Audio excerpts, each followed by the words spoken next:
Çîrokên biwêjan li weşanxaneya Jejeyê hatiye çapkirin. Xebat û kedeke pirmezin e. Lêkolîner û folklorzan Mustafa Borak bi hezaran biwêjan di 5 cîldan de civandiye. Çîrokên biwêjan di çanda her gelî de cihekê birûmet digirin. Lewre ji bûyerên balkêş pêk hatine. Loma jî gelekî bala mirovan dikişînin. Ev çîrok di mêjiyê mirovan de cihekî wisa digirin ku li wir derketina wan zêde neguncane.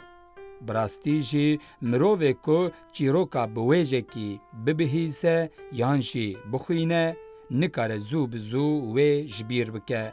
Her çi qas biwêj rasterast ne şîret û pend bin jî, lê bi hikayet û bi wateya mecazî gelek caran ji mirov re dibin şîret û pendên herî xurt.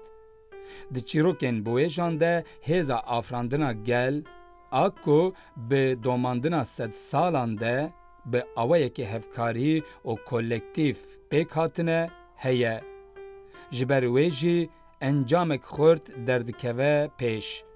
Di van çîrokan de mîr, şah, axa, paşa, gundî, jin, mêr û cûre cûre heywan geh bi awayekî qerfî, geh bi awayekî komîk, carinan jî bi rexneyî, carinan jî bi awayekî trajîk rista xwe dilîzin.